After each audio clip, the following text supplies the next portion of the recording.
Good morning sir.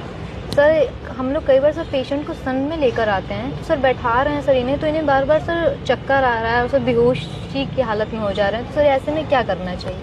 हम कई बार patient को व्हील चेयर मोबिलाइजेशन करते हैं।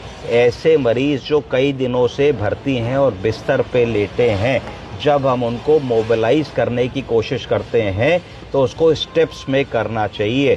पहले हमको उनको बेड पे ही बिठाना चाहिए। जब हम बेड पे बिठाएंगे तो पैर नीचे हो जाएंगे और कमर से कमर लगा के किसी से कहिए भाई बैठ जाओ, तो पेशेंट का हार्ट जो बहुत समय से एक रेस्टिंग मोड पे था कि मरीज लेटा था एक सपाट सरफेस पे, तो हार्ट को उतना ही काम करना पड़ रहा था, मेहनत कम लगानी पड़ रही थी, क्योंकि इक्वल लेवल पे सर भी था और पैर का टो भी था। जब तुमने मरीज को बिठाया उसके बेड पे तो पैर नीचे कर दिए, तो इसका मतलब ये हुआ कि ब्लड का बहुत सारा फ्लो नीचे चला गया। जब ब्लड का बहुत सारा फ्लो नीचे चला गया तो हार्ट को ज़्यादा ताकत लगानी पड़ेगी फ्लो को वहाँ भेजने में और वापसी में, भेजने में और वापसी में, और सर तक भेजने में ज़्यादा ताकत लगानी।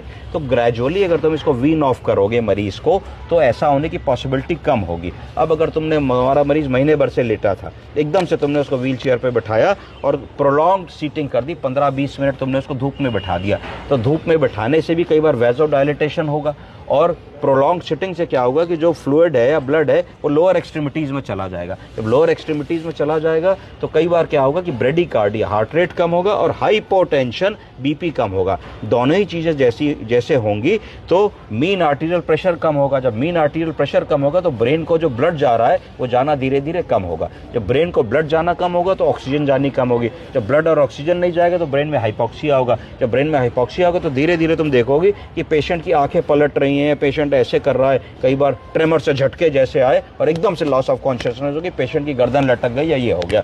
तो ये अगर हो तो उस समय क्या करोगी? अगर जैसे ही हो तो हम 4 आदमी, 5 आदमी, 6 आदमी खड़े, तुरंत हेड को सपोर्ट करोगी और मरीज को उठा करके एक फर्श पे लिटा दोगी इमीडिएटली। अगर फर्श, गद्दा, तकिया नहीं है तो भी फर्श पे लिटा दोगी, बटन थोड़े से लूज कर लोगी और 2 लोग फुटेंट को थोड़ा सा रेस कर देंगे।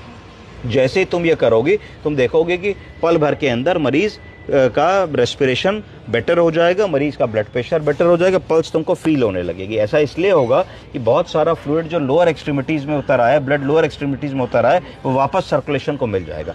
अगर ऐसा करने से भी 10-15 सेकंड में तुम्हें पल्सेस नहीं फील हो रही हैं, लग रहा है मरीज नीला पड़ रहा है, तो फिर कॉल फॉर हेल्प करोगी और CPR का प्रोटोकॉल तत्काल फॉलो करोगी। समझ गए? Yes sir, thank you sir.